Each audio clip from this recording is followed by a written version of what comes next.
In a world where you need to have more than one episode for a card review, Born to Be Wild splits it up. Stay tuned. Into two. Yes, let's do this. Are you ready for this? All right. Starting out, Demon Hunter. First card is called Fell Rattler. This is a 3-mana 3/2 beast with Rush. Death Rattle, deal 1 damage to all enemy minions. As somebody who's been playing a lot of standard Death Rattle Demon Hunter lately, I kind of like this, especially with the inclusion of N'Zoth, because this is a beast. I like the Rush. I like the 1 damage AoE. I don't know how useful it is, but I think it's kind of fun.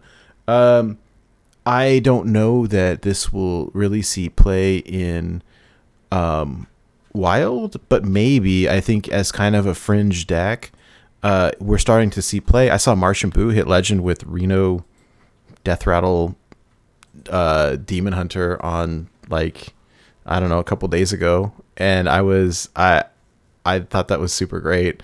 So I like this card personally. I guess the question is it better than other Death Rattle Demon Hunter cards? And the answer is I don't know. It does different things. I really like the Rush. I really like the AoE. So I think yes. I actually gave it a 3. I think it's playable. So I kind of like it. Sheep, what do you think about this one? Yeah, I think that Fell Rattler, once Demon Hunter kind of has a critical mass of cards to have multiple archetypes in Wild, I think that Fell Rattler will be kind of a Death Rattle Demon Hunter meta read. If you're playing against something that has a whole lot of tokens, like Odd Paladin, or you want to deal with your opponent's gibberlings before they get out of control. If there are a lot of token strategies in play, you can slot in a Fell Rattler or 2 and actually do pretty well against it. The Rush is what makes it a good meta read for that. If it didn't have Rush and it was just Death Rattle, it'd still be playable, but it wouldn't be nearly as good. Yeah. Yeah. So I really like it too. I don't know that it really has a home in Wild at this point, but the effect is so strong. It's got the Rush. It's got the Beast tag. I'm only torn between a 2 and a 3 because I don't think we've hit the critical mass of things to kind of support that archetype in Wild yet. Yeah, that's fair. A 3 is generous.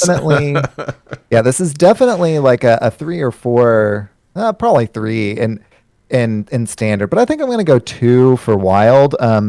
It's a really strong card, and I think that 2-3 years, whenever we get a higher critical mass of cards, this may be one of the things that ends up making the cut in a Death Rattle Demon Hunter in Wild in the future.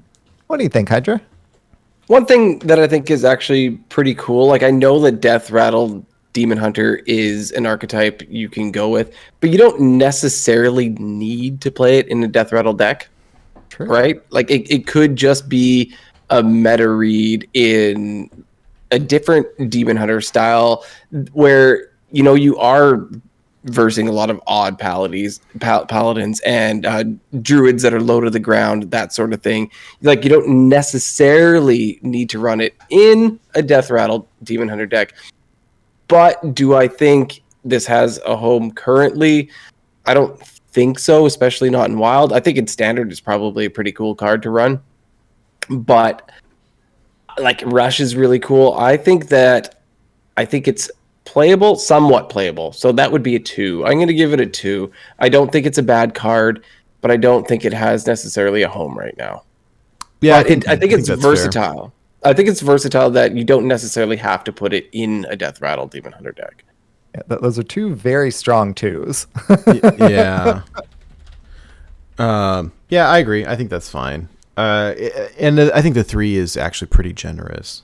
I'm just excited about it. So, okay. So the next card up is Sigil of Summoning. This is a 2-mana rare Demon Hunter shadow spell. It says, at the start of your next turn, summon 2 2/2 demons with taunt.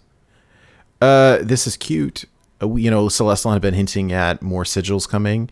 Unfortunately, I think the only thing that this is good for is achievement hunting and losing tempo. So I mean, I feel bad saying that. I don't know. The taunt is cute, I guess, but it feels way too slow for me. And if we look at it through a wild lens, which we should be doing for this show, it doesn't fit in any existing archetypes. Like, I'm not playing this in Odd Demon Hunter, which is like the better Demon Hunter in Wild. And I don't see any reason why I would put this in any other Demon Hunter deck. So I mean, this is a one from me, unfortunately. Yeah, so I am going to run a ton of Sigil of Summoning because I am halfway through that achievement and I still need 100 more. Yeah, you need it for the Chivos. Exactly. In Wild, with the cards that we currently have, Sigil of Summoning just isn't there. It's not... doesn't give you the initiative enough because whenever those 2/2s come down, you can't, like, they don't have rush, like they still have summoning sickness. You still gotta wait. So Demon Hunter and Wild in particular wants to be more proactive and either hitting in the face or leaving things that if your opponent doesn't deal with them, they will snowball and not just sit as 2/2s with taunt. So yeah, for me this is a 1 as well. But I'm gonna play it a lot. What do you think, Hydra? I mean, I think Demon Hunters right now are very proactive.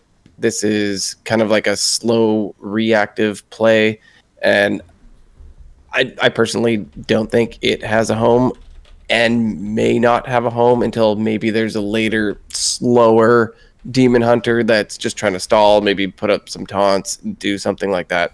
I think it is a solid 1 for me in Wild. Yeah. All right, that sounds about right. Okay, next up is our final Demon Hunter card, which is Taint Heart Tormentor.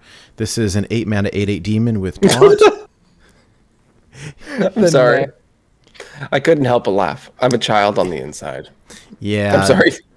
Shout out to our buddy Rod Johnston. Yeah. So this is an 8-mana 8/8 demon with taunt. Your opponent's spells cost 2 more. So this is the card that Wild Card and I have been waiting for to go in like a big demon hunter deck. 8-mana 8/8 taunt is cute. Having it have like a permanent Loatheb effect, kind of like the Nerubian, whatever it's called. You know what I'm talking about? That makes your opponent's stuff cost 2 more. So this could be useful. Oh, yeah. That being said, it's a really expensive Loatheb. Rattler. I like it. I think that it is... I would classify it as fringe playable. The deck is cool. I know Wildcard hit Legend with it a while back. His version of Big Demon Hunter. I really like this. Personally, I think it maybe has more of a home in Standard at the moment. Maybe this goes in a Reno Demon Hunter deck in Wild. I don't really know. I think Demon Hunter is still in kind of a weird place in Wild where there are not enough variation on archetypes because the class just hasn't been around all that long. So maybe it'll be better someday. I'm going to give it a 2. I think it's fringe playable. I really like it. I really like it a lot, though. It's cool. Sheep, what do you think? I agree. It's really cool. It's got heavy sigh. It's just hard to evaluate because I don't know that there's really kind of like particularly in Wild, right? I don't think that there's, again, that kind of critical mass of being able to cheat things out in the Demon Hunter class in Wild to make it like as entertaining, as exciting, as consistent to consistently do. And don't think that we're gonna wait around to turn 8 to play this. No, Or we turn need a void 6. caller. Yeah. Yeah. Yeah. So and that's exactly it. Like we need the cheat support in order to play this in wild in particular. I think standard's a little bit slower. I think that we can definitely play this in standard. I have and am going to again play Tainhard Tormentor and N'Zoth Paladin. Or not Paladin. Wow, obviously. Demon Hunter and Standard, kind of taking the green rag slot for demons because it's a little bit more control-y than kind of finish the game. Green and I rag is like so that. good though. Green rag is so good. That card, like, if the problem that I see is like in the 8 mana slot, Illidari Inquisitor is way better. Yeah. Like it just is. It's a finisher, and then you can bring it back with N'Zoth, and it's so strong. Like I've won so many games from it, and so I love this. Like the flavor is cool, but without a way to cheat it out earlier, 8 mana is too expensive because, frankly, you're going to be dead by turn 8. I mean, that's just kind of the nature of Wild right now. So exactly. So all of that is to say, I'm like again, I'm at the end of the day, I'm giving it a 2 as well because I really like the card. It's definitely got potential and possibility. It's just not quite there yet. And it's things that we can obviously tell are eventually going to come. Like if the meta slows down, then it can get there. That's probably not going to happen because Wild. But if we have any other ways of cheating it out, if our opponent plays Celestial Alignment, any of these kinds of things, then we can get there. So I see that Taintheart Tormentor having more possibilities of becoming incredibly relevant in the very near future, whereas Sigil Summoning, I can speculate, but it's much more speculation than the inevitability that I feel like the Tormentor provides. What do you think, Hydra? Well, I'm trying to think of it as like, where am I going to put this card right now? And if I'm waiting till turn 8 to have a Lotheb type effect, I've probably lost. I mean, it's way too late to stop something like an APM Mage, right? Like they can combo off earlier than this. If you've made it to turn 8, you're lucky. And so it doesn't seem like something that we can play right now. Maybe it's something that we can slot into the bank for later when we can maybe have some slow Reno N'Zoth style Demon Hunter decks when there's more cards in the future. But right now, as it stands, it's extremely slow. I rather run Lotheb. It's got a demon tag that's neat, but if I'm waiting to turn 8, things that you can do by turn 8 in Wild are crazy. And dropping 1/8/8 on turn 8 to potentially slow down like a control deck or something, like, or even like say a big priest, like, yeah, sure, it'll stop their mass res and they can't play it because it costs 11. It just doesn't seem like a strong card whatsoever for me. So unfortunately, I'm gonna drop down to a 1. The problem with Wild, if you want to call it a problem, is that the format in general is completely degenerate. We all know that. And Yeah. turn 8, like, unless you're playing a super duper control deck, which I think Demon Hunter struggles with, it can be done, but it's not. It doesn't come as naturally as some of the other classes like Priest or Warlock. That unfortunately, like, this is just too late. If we get a chance to like do some weird shenanigans like we've done in the past, like with Darkest Hour sort of style type things, where this comes out super early and it's amongst giants or whatever, then okay, I was wrong. It was a good card, but right now, I mean, sorry. I think you have to compare it to Warlock, right? And the tools that I have in Warlock, I've got the Skull of the Minari that cheats demons out. I've got Void Caller that cheats demons out. I've got Blood Reaver Gul'dan that brings them all back. And then, on top of that, then if I really want to go fringe, then I've got the Possessed Lackey that with the Death Rattle will bring one out.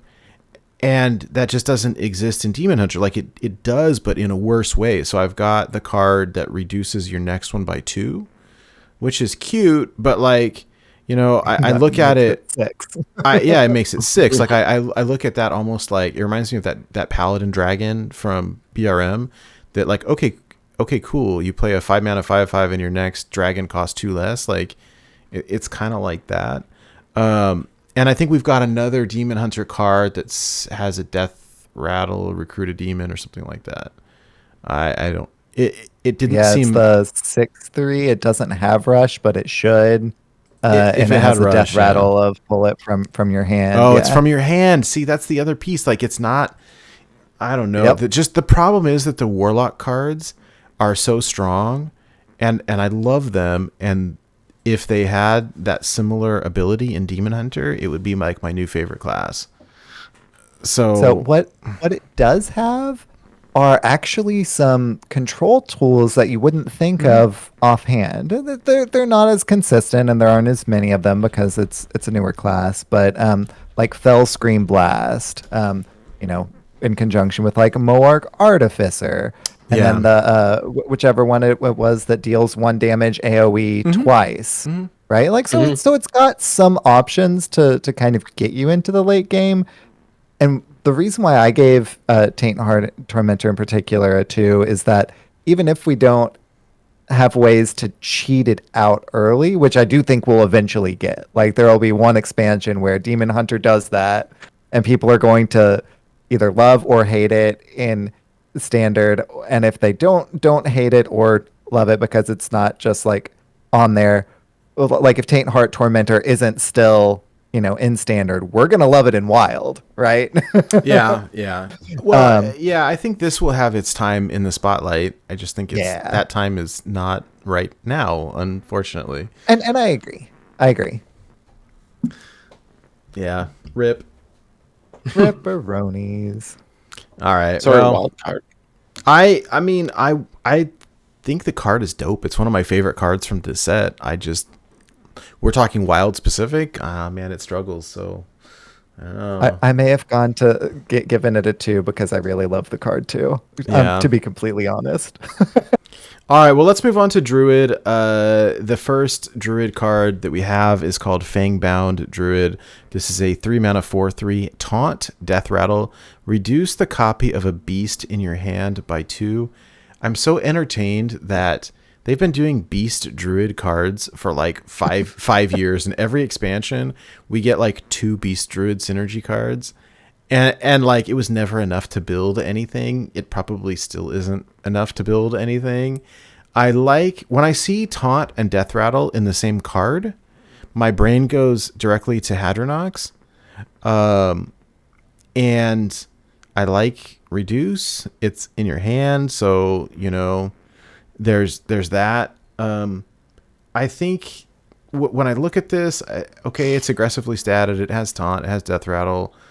It could. Speaking of reducing the cost of a beast, I mean, it will reduce the cost of your Hadronox for that matter. That being said, that deck is super fringe. You were talking like I play it in casual because I really like it, but it's not good. Every once in a while, one of us will try to make it work, realize that it's not good enough, and move on. And it's something that we all do once every expansion. I would give it a 2 for fringe because I like that archetype. Unfortunately, the archetype just isn't good in my opinion. Sheep. I really, really, really want to like this card. Really, really, really do. And I think at the end of the day that I'm going to give it a 1 because it's aggressively statted. Like if it was a 3-mana 2/5 taunt, like with the same effect outside of that, I would love it. Even a 3/4 would be better. Yeah. Yeah, absolutely. But like I want this thing to protect me. I don't want it to, like take less damage and like, deflect less damage from my face. If I'm playing a Hadronox Druid, like this could be a really key, awesome piece of that. It just the stats and cost don't go along with what it's actually supposed to achieve, right? Mhm. Like it's and for that reason, I think I have to give it a 1 because it could be a really cool part of that archetype. But as it is, I don't think that I'm going to run this in my Hadronox Druid because it doesn't protect my face and let me eventually play Hadronox, even though it does discount Hadronox. It just doesn't let me actually get there because it's only, it's got a small butt. What do you think, Hydra? I think you brought out a really good point, to be honest, about how it's an aggressively statted, quote unquote, defensive minion. And you may have actually influenced me to drop my score based on that. But like, I think that, as Nate said, the thought always kind of goes to Hadronox Druid. But at the same time, like you're hoping that it's currently in your hand. We already have so many ways as Druid to cheat mana in the first place, and am I gonna slot this into a deck like where the class already knows how to ramp, it knows how to cheat mana, it can do all these things? Do I have room for this? And as you mentioned, it's not statted as a defensive card.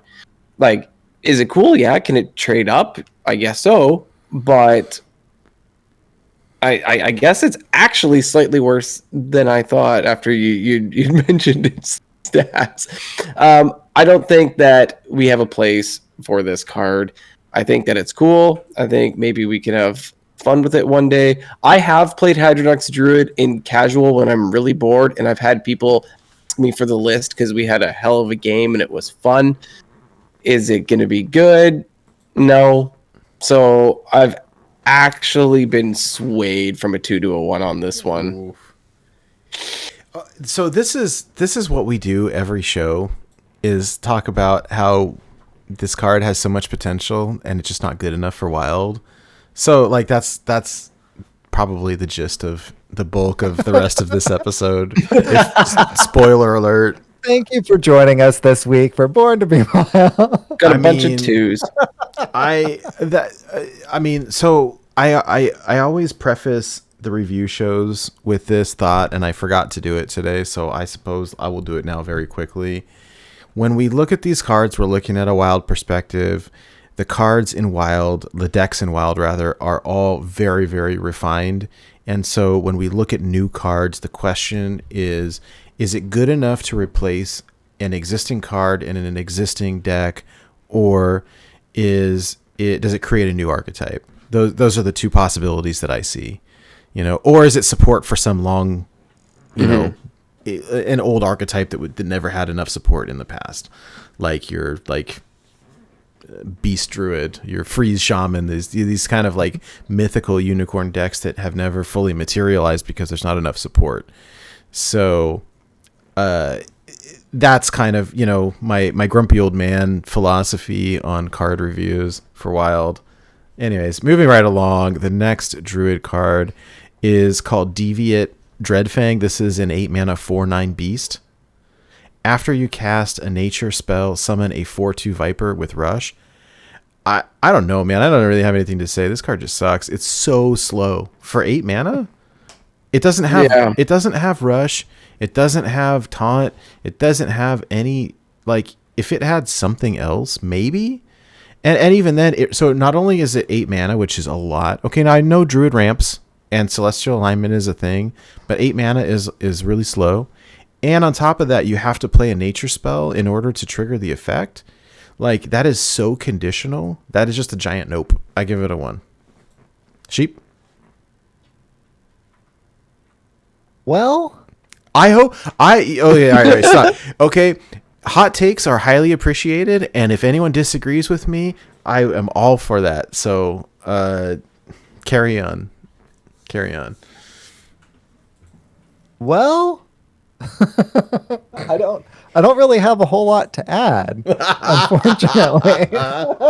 Like, I was like, oh my god, is he gonna say it's a 5? And I just missed something crazy. Nope.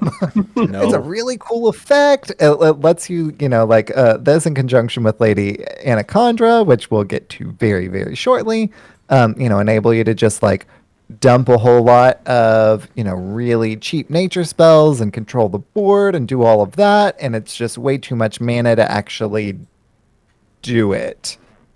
It's too slow. It's what Beast Druid really wants. It's just if it was an 8-mana 9/9 that did this, then yeah, okay, I'll try it. But an 8-mana 4/9. Dude, it needs to be an 8-mana 9/9 with taunt. Like Yeah. to even be Yeah. considered. I mean That's a good point. That's my hot take on that. Because like Be an 8-mana 4/9 with taunt. If it had taunt, then okay. Yeah. The taunt is the big thing there, I think. But it's not. So particularly for wild, this is one. It has cool artwork. It's a snake with wings And when we start talking about the art, Yeah. that's a lot. What do you think, Hydra? Well, until they release like a druid quest that says upon completion, for the rest of the game, your rush minions have charge. This is absolute garbage. Because that would be kind of cool, right? But they have rush. This is the end of the game.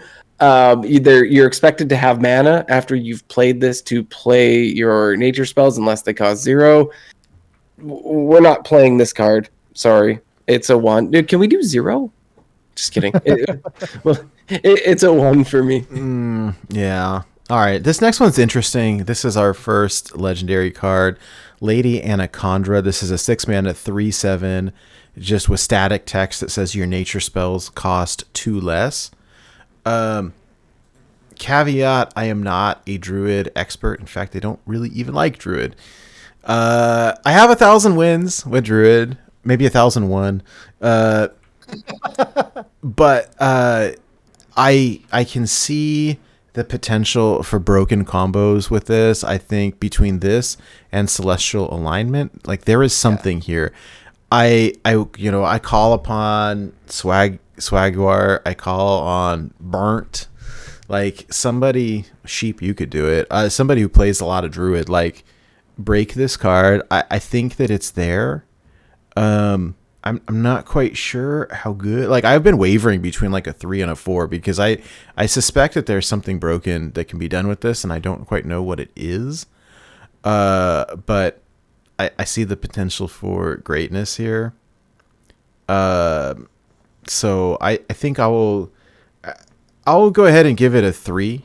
I think it's definitely playable. I suspect that it has potential for some pretty crazy things, but I don't know what they are. Sheep? So if you saw me frantically Googling for a moment I there. did. It was to see if Ultimate Infestation was a nature spell. And it's not. Aww. But, I mean, there's still other things you can do, like, drop Lady Anacondra and then Nourish, once you've Celestial Alignmented, things like that. Lady Anacondra definitely has a lot of possibilities, be it in like a Malagos Druid or, anything like that. Starliner. Yeah, Starliner could work. I think that Celestial Alignment is an integral part of Lady Anacondra, though, because you definitely want Lady Anacondra herself to cost 1, and then from there, that like making all your nature spells at that point cost 0. Like that's the big payoff. And it's Geppetto it or something maybe. Yeah, Geppetto. Well, really, because some of the nature spells cost more too. So if you Celestial Alignment, then you Lady Anacondra, and then you can Nourish, because Nourish, if I recall correctly, is a nature spell. Get 2 more mana, just go off. And then it doesn't matter that UI costs, the 1 mana that you have to pay instead of 0. Like you'll be fine. Yeah. So Yeah. Lady Anacondra is one piece in a larger puzzle, of which we already have a lot of the pieces of. It's just what the finisher is that we kind of want to to get there with. And Malagos could be the answer. Mechathune could be the answer. There could be a number of ways that we get there. Honestly, for me, it's probably Malagos there. I think Lady Anaconda for me is a 3. All to say, she's one piece of a puzzle. She's not, the defining aspect of that archetype because that archetype was already viable, if not strong, before her, and will still be so. But she's another piece. Like, you don't have to have every single piece of the puzzle now. Like, you can do it with like these 3 pieces or these 3 pieces, and that most of them are legendaries. So she lets you more consistently get there. So that's why for me she's a 3. What do you think, Hydra? I think that this just adds to the pool of ways that Druid can do gross things, cheat mana, Yeah. and anytime we get something that says this costs however much less, it's almost always good. So there's no way that this doesn't help you do something really, really cool. It's definitely not something I think we're going to necessarily like see in the meta rate like today. It's not breaking the meta or anything, but it's gonna do something really, really cool. And I definitely appreciate all the innovators that do like to make these broken decks where we get to cheat mana. So I think 3 is a very fair score, and who knows, maybe someone will break the meta and this was a 5 all along, but currently I don't see exactly what it's doing. But also, hey, I'm the guy who has like 0 Druid wins, so We're working on that. You're good. not the Druid player here, but like I said, I mean, people have definitely like I've lost to a lot of Druid, so Well, there you go. But yeah, I think it's a good card, so I'm going to give it a 3 as well. I'm pretty sure that I saw Swagwar post something on Twitter earlier today as a combo with this. So I still anticipate there are going to be some things. But. There is. I jumped around from stream to stream last night, and I saw people saying Anaconda is legit good and different things happening. Mm-hmm. We'll see where it goes. Yeah. All right, well, let's move on to Hunter. The first Hunter card up is called Serpent Bloom. This is a 0 mana spell with probably the cutest Hearthstone art I have ever seen. A little baby snack. It says, give a friendly beast poisonous. This is interesting. When I first looked at this, right, I was like, why would I want to do that? Like, I don't know. And then I watched Slizzle's card review, and he made a couple of good points, which were 0 mana cards are typically very good. And then I saw Duin earlier today hit legend with Reno Hunter, and this card was in it. And so, like, oh, okay, maybe it's better than I thought. If I had to judge it on the art, I would give it a 6 out of 5, because that is a beautiful flower with a really cute snake on it. I think for me personally, like, I struggle. Like, when I play beasts in Hunter, I'm either playing big beasts like King Crush and Charging Devilsaur and that sort of thing to try to line up, like, an OTK or something. Or I'm playing like Face Hunter with like little beasts, and really the only reason I want a beast is so that I can trigger a kill command, that type of thing. Oh yeah, Labore Sangre says you can play it on Dread Scale for a board clear. Like, okay, I like that, but I think similarly, like, there's a combo later that's like, okay, it's a 2-card board clear, and so it requires both pieces, and like. I like that. I think that's cute. Dreadscale's a legendary as well, right? So, I don't know. I mean, maybe I'll regret this later. I think it's a 1, and if I'm wrong, then I'd be happy to be wrong. Sheep, what do you think? So I think that Serpent Bloom is a really powerful utility card. back in the day when, mech hunter was a thing, we had what was it, Venomizer that we would put on the 1 damage AoE, basically the same thing that we're doing, here with the poisonous onto the dread scale, right? So it has some advantages and some disadvantages. The main disadvantage is, you don't get to stick your own board. You're kind of stuck with the dread scale and anything that you can do that's charging. So that's kind of one of the limiters there. But if, for example, I'm playing, let's say aggro druid, because that's what we've been talking about lately. Um, I don't have any like chargers if I don't happen to get the weapon, and I don't have any rushers, so like I may as well just concede unless I, just like am pinging it down with my face, essentially, right? That because it's a persistent board clear. It happens every single turn. It's a really strong utility card in very specific matchups, and I think that's kind of a good thing. It keeps it from getting out of control, but it's also definitely something that you want to put as in your deck in like a one of type situation. A Reno Hunter seems like a perfect place for that. Is it going to make the cut later? Is the real big question. And that's what I'm not so sure about. So at the end of the day, it's a long-winded way of saying I'm going with a 2 because I think it's a really powerful utility card that we could see going crazy at some point. It has a lot of possibilities just in the ones that we're talking about here.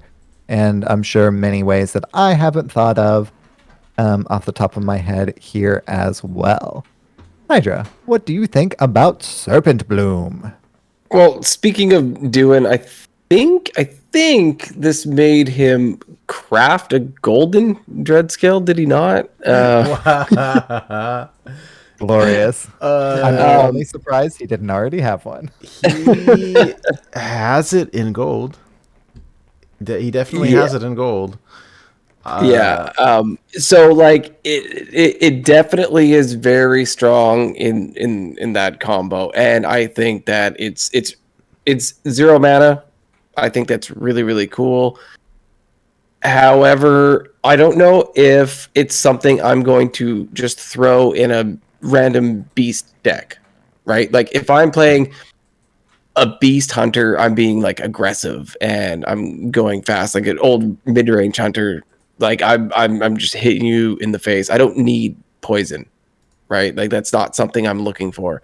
If we're going to be defensive with hunter, which originally that's not, look at its hero power, it's not what it's designed for. Cool, I can throw this in, or it's a kind of a cool discover card, I'll pick it, right? But what are the chances I actually have a beast I want to play it on? I think the odds of me using this are like super, super low. Like I feel like it's going to be a dead card in my hand a lot of the time, especially in a singleton deck where I'm trying to pick and choose like what I'm playing. Like you only have one ofs, right? So I think it's awesome. I think it has an amazing effect. I think its combo potential is really cool as a board clear, but I don't think it's something I'm going to be throwing in every deck. And as you mentioned, Sheep, it's probably something that if I am going to include now, I'll probably pull it out for something else, because it does need to combo with something else at this. Well, it needs to combo with something in general, right? It is a buff to a specific type of minion.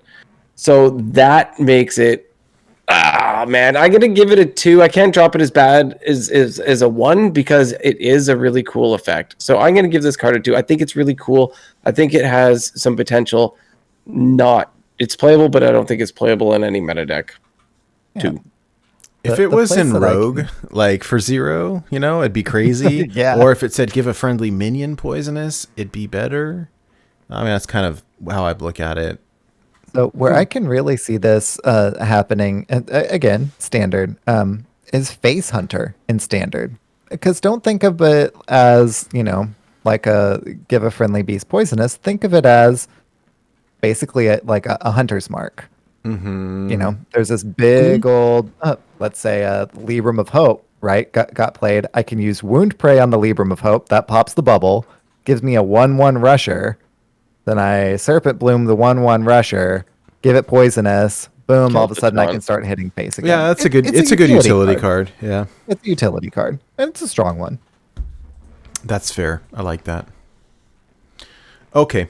Next up is Sindori Scent Finder. This is a 4-mana 1/6 with Frenzy. Summon 4 1/1 hyenas with Rush. I've not seen the token, but I assume hyenas are beasts. So this is the type of thing that would combo pretty well with the Serpent Bloom. I like this card a lot. Not quite sure where it fits. If it had, Rush or something, that would be pretty super crazy amazing.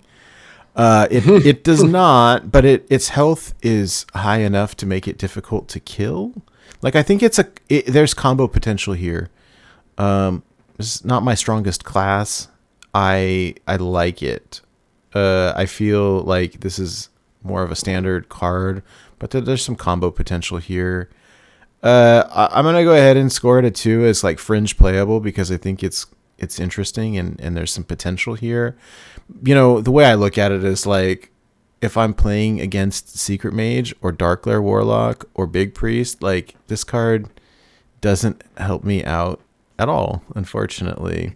And so from a wild perspective, it's difficult. Like this could be good against, like we were talking earlier about meta dependent. If I'm seeing aggro decks, Pirate Warrior, odd Paladin, even Shaman, that sort of thing with some tokens that I can run this into.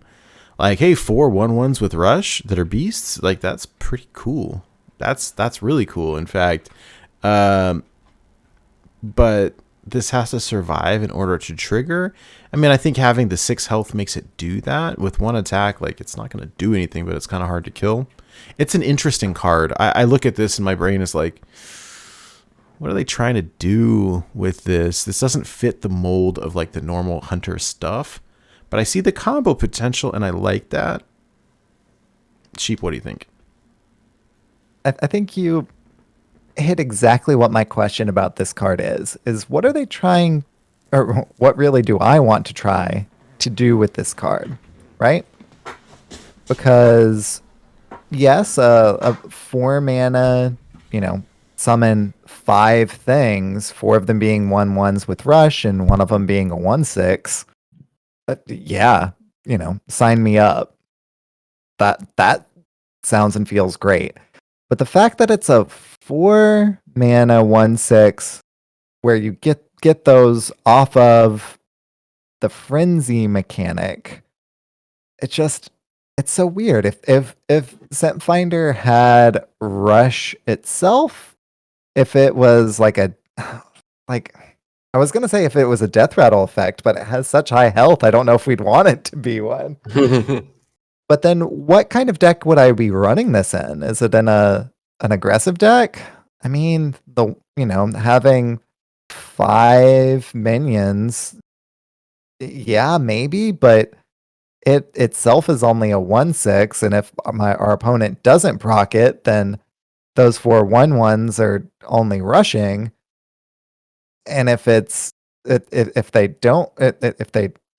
do proc it, then odds are they're dealing with the hyenas anyway. It's such a weird card.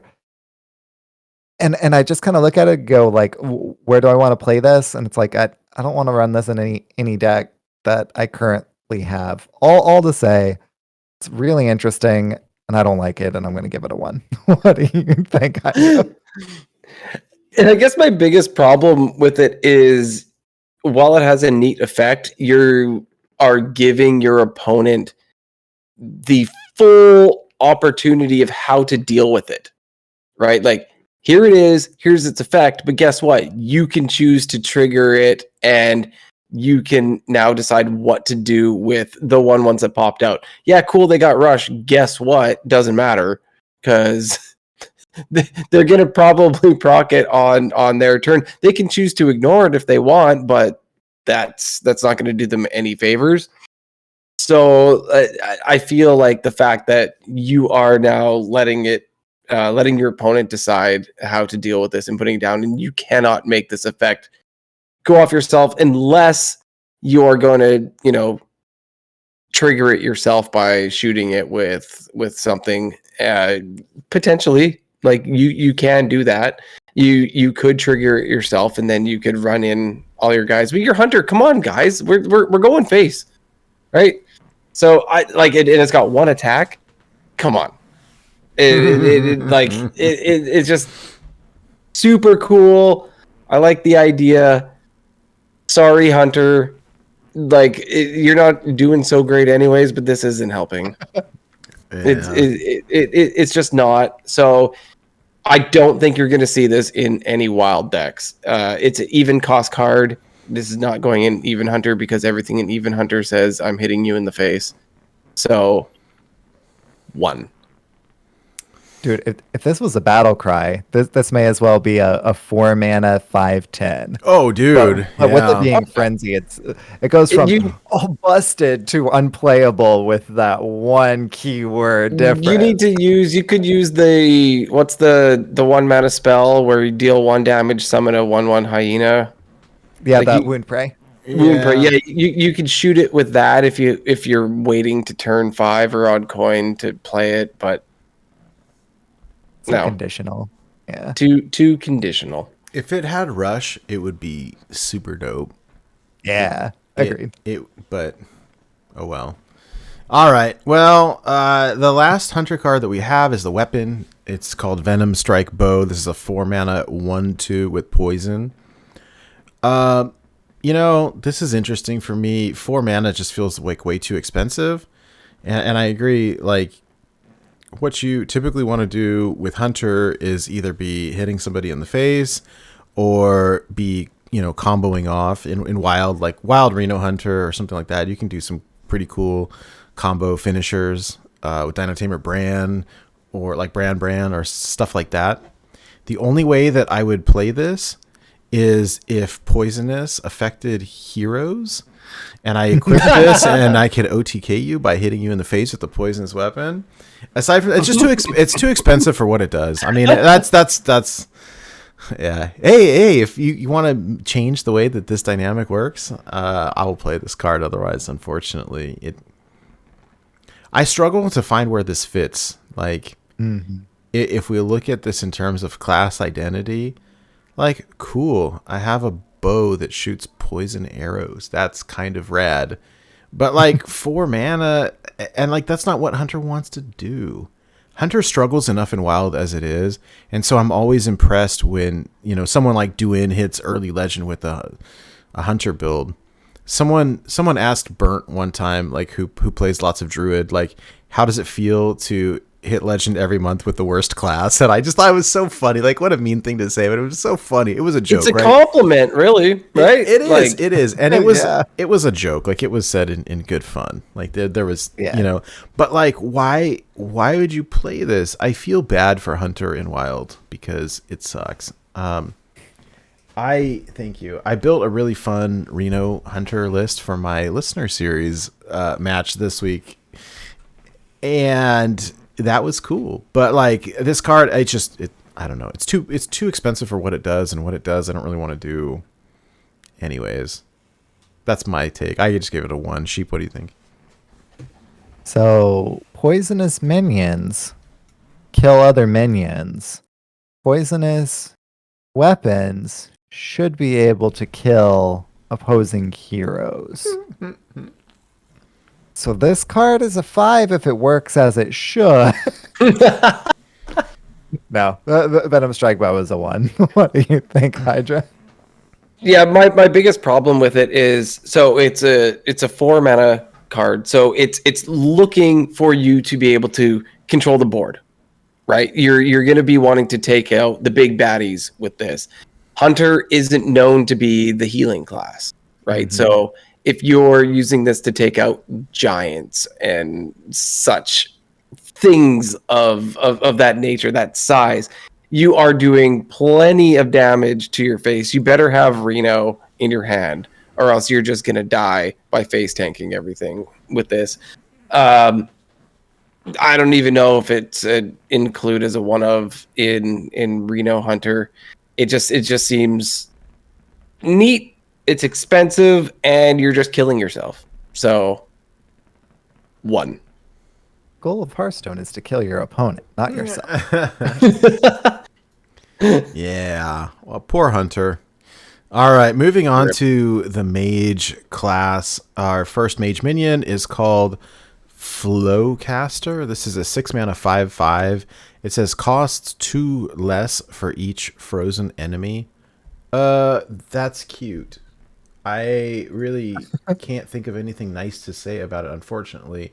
So my thought was, are they working on this new like freeze mage archetype in standard?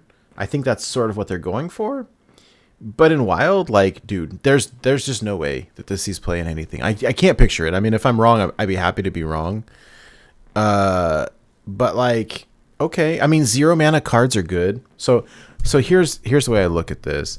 Like, okay, opponent has a full board. You play Frost Nova, and then you play this for 0. But like, I can already, but I can already play Secret Mage and play 0 mana 5/5s. So without having to have like combo, I don't know. I mean, this is interesting, and I think that there's potential, that this will be a corridor creeper sometimes, but it's conditional. I feel like it's for standard. I realize that there are some fringe combos that you can do. I don't think that when I look at this and the way it would be played compared to other viable mage decks like Mozaki or something like that, it just doesn't seem quite as strong. And like, we've got essentially 0 mana 5/5s already that are easier to play via Secret Mage. So I'm giving this one for wild. I'm giving this a 1. I hope that you guys have different opinions, but that's me. Sheep. I'm really, really interested in Flowcaster and in the kind of like freeze mage archetype, Frost Mage, I guess we should call it. Like, I'm not sure what to call it, but it's really interesting because I think it's fascinating to have like Varden Dawngrasp, Flowcaster, and Frost Nova, and the general idea is that what we're doing is we're keeping our opponent from using the board that they've developed, and we're developing a board on top of our own stuff that is both freezing the opponent's board and getting benefit from our opponent's board being frozen. I think it's a really interesting archetype that isn't quite there yet for the level of refinement that Wild typically has. The cards may or may not be there because we do have like a critical mass of freezes in Wild that Standard doesn't have. Like, we've still got Blizzard. Like, check it. Yeah, they don't. Yeah. Things like that. So we have more Frost cards to be able to kind of leverage. But I think that cards like Varden Dawngrasp from the from just Forged in the Barrens OG is one of the things that we want to be doing with that. Kind of like that freeze on a stick. We want that stick to be there, and Flowcaster is a stick that benefits from the freeze. So it's a really, really interesting archetype. It's tempo. It gives us initiative while keeping them from doing anything with the board that they've paid mana to, develop. And if they end up like having a full board, then they can't develop anymore. And then we keep on freezing them. And then we're tempo, but we're just keeping them. Like, it's a really cool thing that just, there aren't enough payoff cards yet. And Flowcaster is one piece of that payoff card puzzle. All to say, right now it's a 2, but if they continue down this line, that may very well be a 3, 4, or 5 in the future. And I think that it could be if they keep down this line. We're just not quite there yet. It's always exciting to see new archetypes start forming. Yeah. especially that utilize some old cards. So I see the potential. I definitely see the potential. Hydra, what do you think? I guess my one main problem with the card is if you ever played Freeze Mage, Frost Nova Doomsayer is a thing, right? Mm-hmm. That's what you like to do. You can't do that with this card, right? It's just gonna die. So like, while I understand you can freeze the opponent's board, you can start to build your own. It kind of sort of counteracts the idea of stalling and stalling and stalling until traditional freeze mage could combo off towards the end. You know, Alex Straza, burn you out, ice lances, all the fun stuff. It kind of doesn't seem like it would jive necessarily with an old style freeze mage, so it would have to be something newer, maybe with Ray of Frost involved, different type of archetype, in like a new play on the old style freeze mage. Something we don't necessarily have. I mean, and we do have a lot of ways to freeze the board right now.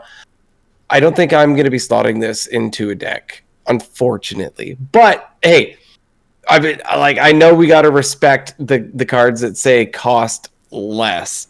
So Yeah. I could be underrating it, but as you said, Nate, we've got better ways right now of playing 0 mana 5/5s, and this doesn't seem like the most ideal way to play a 0 mana 5/5. But Yeah. The tricky thing with freezing minions is like it buys you a turn, but then you got to deal with them the next turn. yeah, and so while you can build your board while you've frozen their side of it, like, okay, sure, okay, what are we doing this? Are we waiting to trade? Like, well, like, what's happening? What are we actually doing when we could have maybe just cleared your board? It just doesn't seem like the best thing you could be doing. Oh, we're going face with the board that we've made while we continue to keep your board frozen and you we can't can do keep, anything. yeah. You If just we need can more keep, payoff cards is yeah, the thing. Yeah. and so that archetype doesn't seem to be the best currently. So yeah, if we could keep stalling and keep freezing and going phase, getting through taunts or whatever we need to do, then sure. Is that a deck anybody's playing right now? No, it's not. So cool card, not horrible, fringe playable too. Yeah, that's fair. All right, so the next one up is called Frost Weave Dungeoneer. This is a 3 mana 2/3 battlecry, draw a spell. If it's a frost spell, summon 2 1/1 elementals that freeze. So like this, for example, pairs very nicely with the previous card. So it's support for that archetype. I love the idea of battlecry, draw a spell. Like, that's cool. I like that. I could see there being combo potential, basically using this card in a way other than its intended purpose to tutor out a card or to thin your deck. If I'm trying for some OTK, or if I'm trying for, you know, I don't know what it is. You know, I think it doesn't fit into those Mozaki style decks, but like Battlecry, draw a spell is good. You know, does this go in Reno Mage? You know, maybe. No, probably not. Does it go in like really anything? Probably not. It goes in this freeze archetype. Just kind of cool. I see potential, and unfortunately the potential is like standard potential right now. You know, or tier 5 in wild. Like, hey, this is going to be an achievement deck. And I like the idea. It's just one of those, you know, this is my beast druid. Like, it's going to need a lot of support before it's going to be good. So, I mean, could you put it in a deck like LPG Mage if you're only running like one spell, you know, and my spell is Luna's Pocket Galaxy, but like that deck runs other spells, not a lot, but it runs Ice Block, it runs the one that draws 3 cards and discards spells, and so there, you know, you could do that, but you have to change the way that the deck is formulated. Otherwise, there's a chance that you're gonna whiff. If I play this and I draw Ice Block, I'm kind of sad. So I like it. I'm giving it a 1 because I personally don't feel like it fits very well anywhere in Wild. I think that the card itself is strong. I mean, really, like, the stats are great. 3 mana, 2/3. It draws you a spell. That's great. It's draw on a stick. You know, but it feels like a play around. Like, if you want the payoff of, you know, 3 mana plus summon 2/1/1s, like, that's cool. But I guess my question is, what are the frost spells? Do you guys know? I don't know off the top of my head. I will look it up. But Sheep, what do you think? So this is kind of one of the utility cards for that new archetype. I'm going to call it Frost Mage instead of Freeze Mage to kind of differentiate the two, right? Because it's, you know, it's a value card, but it's generating tempo, but it's understated. But if you look at it more as a, you know, if you're only running frost spells, then and so thus guaranteeing it, then it's a 3 mana 4/5. Okay. That's a little different. Mm-hmm. They are elementals. So, you know, if you're running Frost Lich Jaina, those elementals freeze. Those elementals can be pinged, and those elementals can be pinged to generate water elementals, and those elementals themselves freeze the board, which enables you to get the Flowcaster, you know, which you can then, you know, continue to develop your own board while freezing your opponents. Cool, good, fun. This is more of the utility card for that not, you know, well articulated archetype yet. If that archetype ends up becoming a thing, you probably run this card. But unlike Flowcaster, where if that archetype doesn't become a thing, you can probably brute force Flowcaster into playability anyway.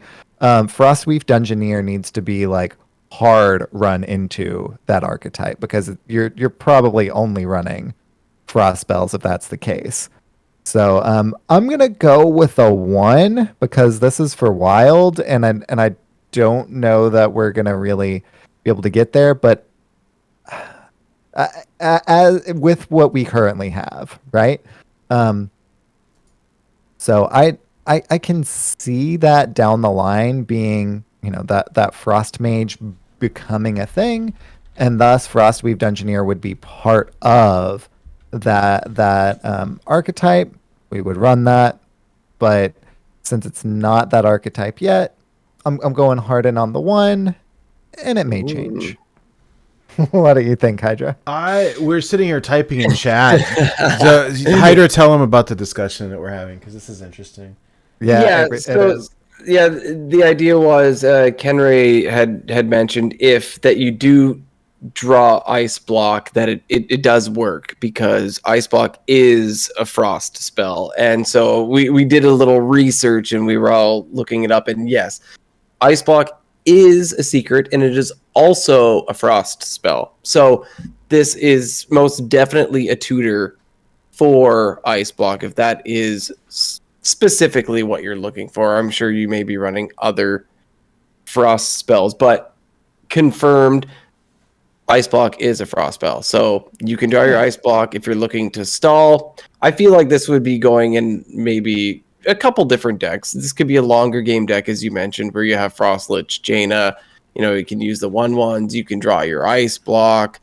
I mean, at that point in time, if you got Frost Lich Jaina, you might be healing already, you know, with your lifesteal elementals. But I think it could go definitely in a deck where you're going long with Frost Lich Jaina, maybe an Reno style deck of that type. I think that's very fun. I think there's probably better ways to play Reno Mage other than this style if you're going this way. But it does, if you're playing Reno Mage and you have a frost spell, you are looking to find your ice block, and this is exactly how you can find it. So and it's a battle cry straight up. It's not frenzy or anything like that. So I think tutor cards are good. I think if you're looking to want to have that ice block in like a Reno style deck, or you're waiting to combo off, this is exactly how you could do it. I mean, I wouldn't use it in a deck maybe where you got Ray of Frosts and Frost Novas and everything. Oh, If you're not if you're looking to look for your ice block specifically, because now you're diluting the pool. But if you're playing a deck where you are trying to draw those as well, hey, guess what? This draws it too. So I think tutor cards are good. Oh, I don't know how high I could score this. It's definitely understated, but it does tutor. I'm gonna go outside the box and actually give this a 3. Yeah, the body is good. I mean, worth noting, it says Battle Cry draw a spell if it's a frost spell, so it doesn't say that's okay. Well, it's a build around, right? So you would have to run this in a deck that either is running all frost spells, like in standard Frost Mage, or you run it in a very specific deck in Wild, like LPG, where you're gonna either pull. I think you're trying to pull something specific with it. Right. Yeah, you either pull Ice Block or you pull Luna's Pocket Galaxy or something specific. Yeah. I mean, the body is good. Admittedly, I was looking at the wrong page. I was looking at Freeze and not Frost. Whoops. I'm not sure. My big problem as somebody who plays a lot of Secret Mage is that I prefer to pay 0 for my secrets rather than 3. And so drawing an ice block and then having to play it for 3 mana, I don't really like so much. It's not a freeze mage card. I mean, it's not a secret mage card. Not a secret mage card. Yeah, well, no. I just but even in Reno LPG, like it runs Mad Scientist, right? At least I think it does. Because like I don't want to pay mana for my ice block. I like the card. Point. I mean, I like the card. I'm just being contrary now. Yeah, so. I'm gonna give it the benefit of the doubt, thinking that this is gonna be able to tutor what we want, and we're only gonna play it in specific decks that we're looking for certain things. It's definitely interesting. I like that. Okay, well let's move on though. We've got one more mage card called Shattering Blast. Again, this is a frost spell, 3 mana, destroy all frozen minions. The flavor is super cool. It's got Varden on the art. Unfortunately, so the way I look at this, it's a 2 card combo, one-sided board clear. That is a mouthful. I play Frost Nova and then I play Shattering Blast and I destroy their board. But like, I don't really like that because it requires me to have both of these cards in my hand. That being said, again, the prior card, if I play Frostweave Dungeoneer and it's drawing my frost spells, then maybe I can tutor for this type of thing. For me personally, it feels pretty standard and not something I really want to do in Wild. Like in Wild, I want to figure out how I can kill my opponent. And in the type of mage deck that would play this, like I'm wanting to stall until I can OTK with Mozaki or something like that. And this is an interesting 2-card combo board clear, but like you really need that tutor to get these. Now, if I'm running 2 copies of Frostweave Dungeoneer and it's pulling me 2 copies of, it's going to get my Frost Nova and Shattering Blast. That's cool, but like I don't really see that happening because I'm probably running other Frost cards as well if I'm playing a Frost deck. So I don't know. A lot of spells. Yeah, this is cute.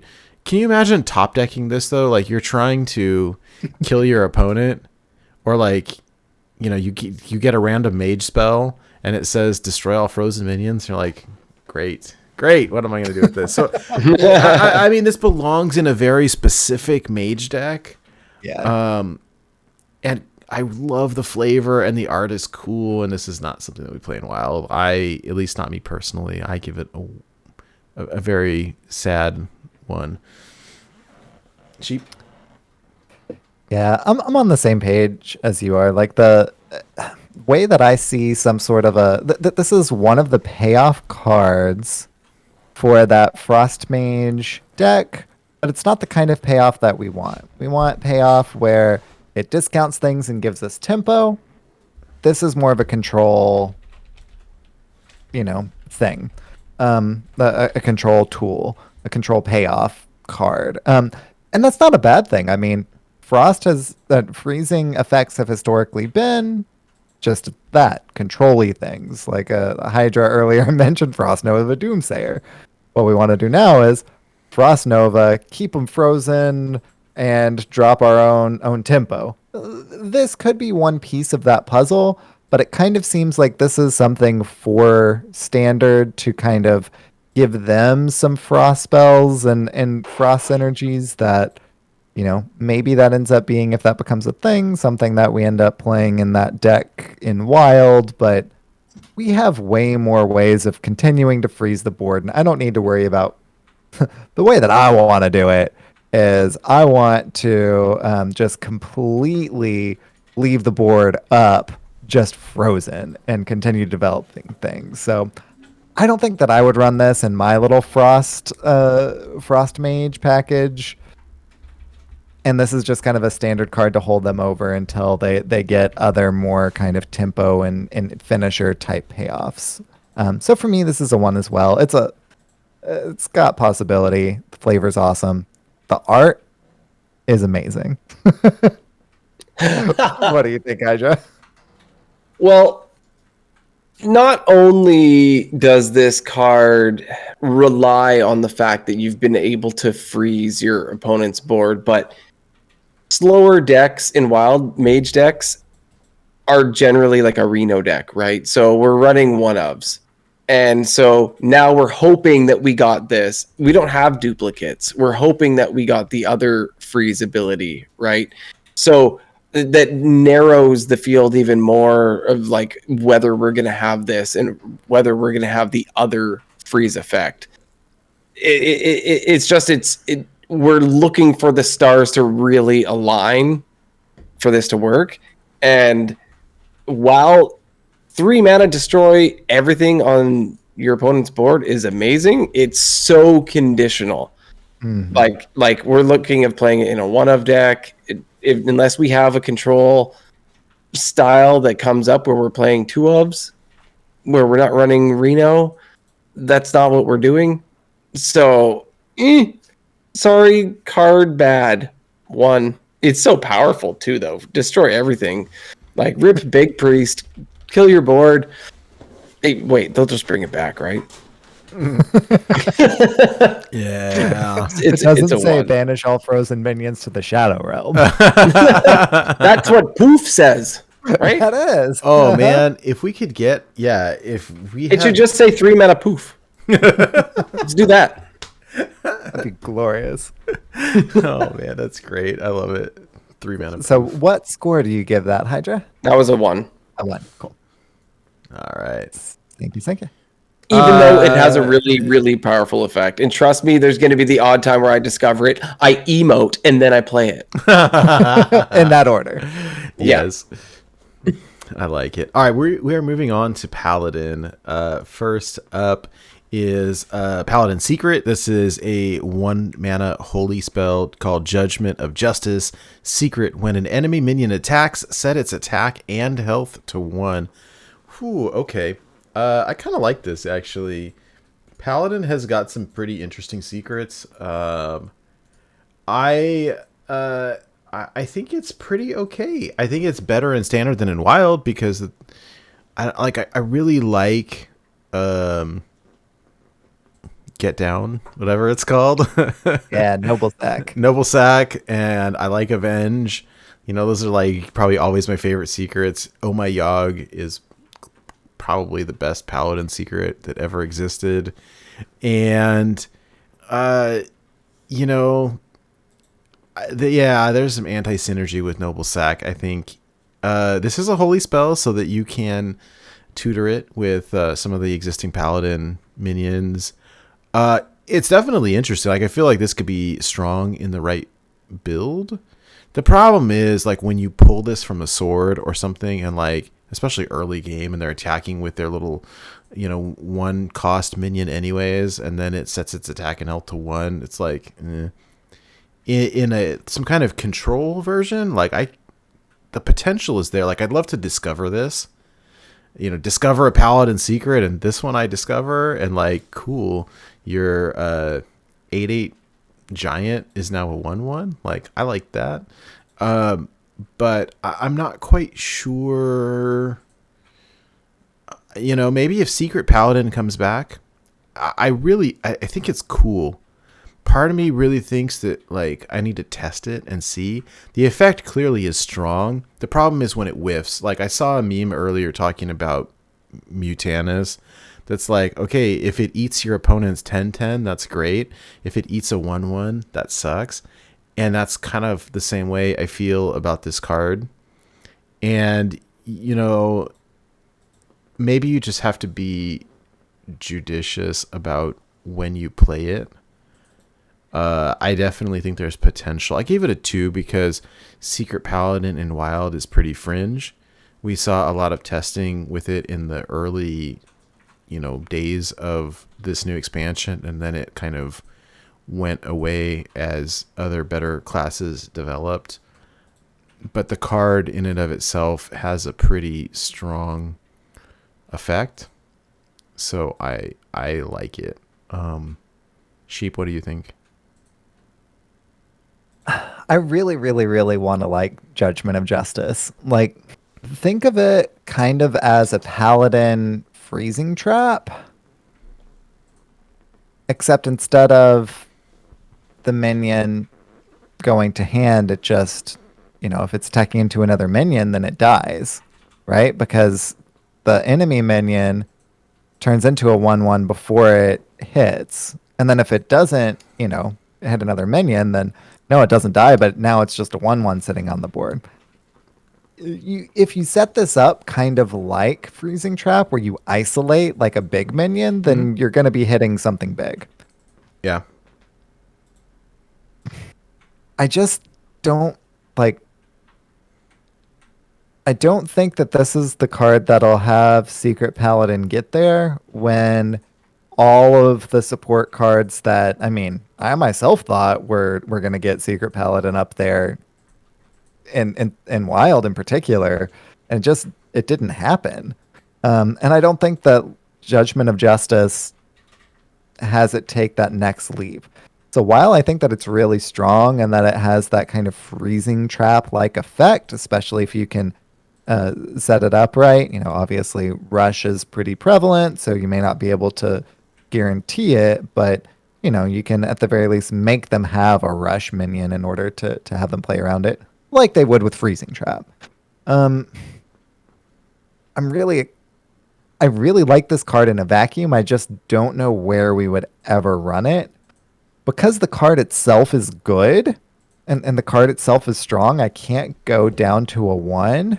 So I'm going to go with a 2, but I just don't see a home for this right now. And that's unfortunate because I really, really like it. What do you think, Hydra? Well, I think one thing that we like to look at always is cost of cards, and secrets in Paladin always cost 1. We've got Odd Paladin.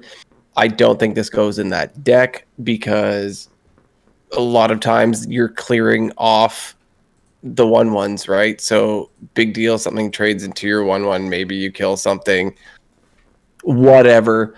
I think I'm going to put it in sort of a fringe playable category where, when you're Mage and you like to maybe not go the exact Secret Mage meta and you'll throw in like a Potion of Polymorph, or you're throwing something really silly just to kind of mess with people, I think that's when you play this card. I don't think that necessarily this is a great card, but I do think it's good. I do think you can confuse people if you're running this in your deck. I think you'll get a few wows because no one's running it. So I think that's fringe playability, and fringe playability for me is a 2. So I'm going to give this card a 2. Delightful. All right. Next up is the weapon. This is called Seed Cloud Buckler. This is a super random name. I wonder if this is like a WoW item. Anyways, this is a 3-mana 2/3 with Death Rattle. Give your minions Divine Shield. I like this. I think this is actually pretty strong. We were kind of debating whether or not this goes in Odd Paladin. The idea of giving all of your minions Divine Shield is very cool when you can develop a large board very easily. 3-mana 2/3 weapon seems pretty good to me. I think this card is pretty strong. My biggest issue with this card is that Odd Paladin right now, the lists are so refined that I'm not sure what you cut to play this. Because all of the 3 drops, like there's only a couple, right? I'm playing the Carnival Barker that are going to buff my 1/1s, or I'm playing Steward of Darkshire, which most people don't even play anymore, that will give them Divine Shield right off the bat, or I'm playing Mustard for Battle. That's a 3-mana. So, like, I really struggle. Like, what do I pull to play this? But I think that there's definitely potential. I feel like it's. I feel like it's strong. I think a 4 would be too high of a score. I want to give it a 3. Like, I think it's solid. I think it's a solid card. I'll just go with that. I'm a little bit conflicted, and I'm curious to hear what you all have to say about this. Sheep? If this was a battle cry, I would be right there with you. If it was a battle cry, I'd give it a 5. Like, yeah, But it's a death rattle. Yeah, that's fair. Well, and that's the thing with 3 uses, or whatever you want to call it, 3 durability. That makes it hard to pop. So if you play this on 3, then you do something. Then you play. Let's say you're Odd Paladin. You push the button. You play double Lost in the Jungle on 4. Let's say none of those die, and then you play Quartermaster on 5. Okay, cool. Yeah, that's kicking rad. Like that's the kind of best case Ontario there, right? I love it. Thank you for a Trailer Park Boys reference. You're so welcome. But is that ever going to happen? Like, like maybe once ever. I'm being hyperbolic, but that's the high roll. And if your opponent isn't killing your dudes, then they're playing against Dude Paladin incorrectly. Or they just bricked, in which case you don't need the divine shields on your minions anyway. Yeah, if this wasn't a death rattle, I would be much higher on Seed Cloud Buckler. I'm going to go hot take, and I'm going to go 1. I think it's in actuality a 2, because I think it's a pretty strong effect, even if it is way, way, way too slow. So I'm going to give it a 1. It's probably a 2, but what do you think, Hydra? While the fact that it's a death rattle and not a battle cry is unfortunate, we're not seeing, unless someone's running Zephyrs, a lot of weapon hate. So I feel like you don't have to pop it when you don't want to pop it, right? Like you can pop this effect when you want. It's basically up to you in this meta, right? Unless you're versing aggro druid who's running but even that only steals 1 durability, right? So Bloodsail Corsair, is that the guy? Yeah. But so it's basically up to you when this procs. You do have 3 charges, so yes, you have to go through those. Oh, but guess what? It's still a weapon that is doing you service in the meantime. So I think it's a little higher than what Sheep says. I do think you're a little in more control of it. I don't think the death rattle is that bad of a thing. And one thing that I will say is it's a common card. And so if there's anybody out there that's building a budget version of Odd Paladin, they're getting into maybe Wild for the first time, it's something that you could open. Well, I guess you're getting it from this, or you can open it from the packs. It's a cheap card, and you can slot it into your deck. And so I think it's pretty decent. Do I think it's a 4 or a 5? Absolutely not. But do I think that you can play it in a meta deck? Can you get away with it? Yes. So I think it's a 3. I think that's fair. I remember when Lethraxian came out and we were debating on whether or not that's good enough to play in Odd Paladin. And, now it's a staple, right? But it's a persistent effect. This is difficult to trigger. I like the idea of budget-friendly cards for people like my son who don't have, as thorough of a collection or something that want to experiment with this. Like, cool, I like budget options. That makes sense. It's interesting.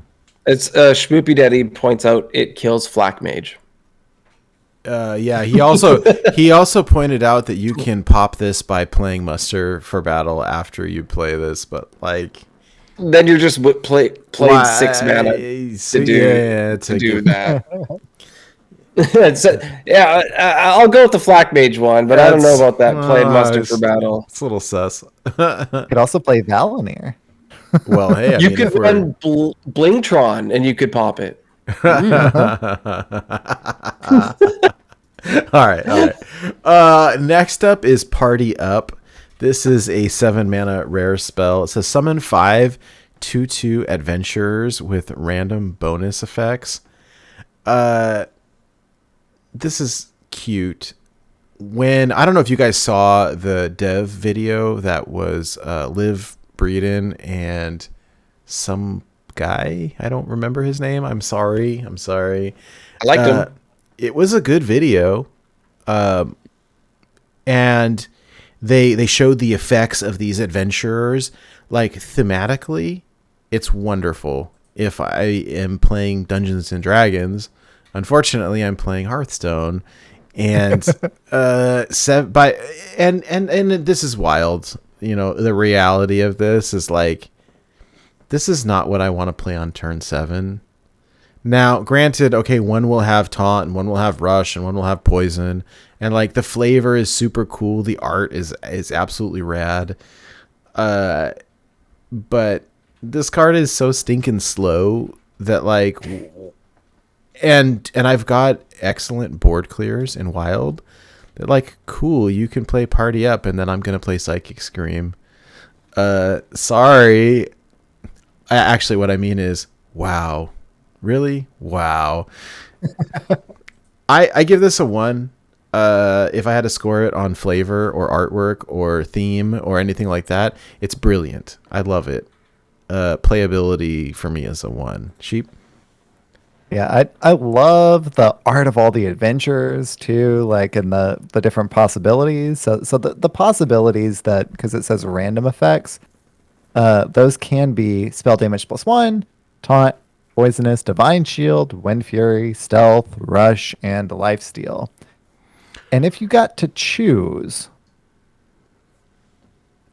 either each individual one or one effect for all of them, and it was discover, and you get 3 options for all of these, and you could be oh cool, I have 5 2/2s with divine shield, okay, or oh, they've all got rush and I can deal with my opponent's board, or oh, they have poisonous and I can drop broom, or stealth and I actually get to preserve my board maybe.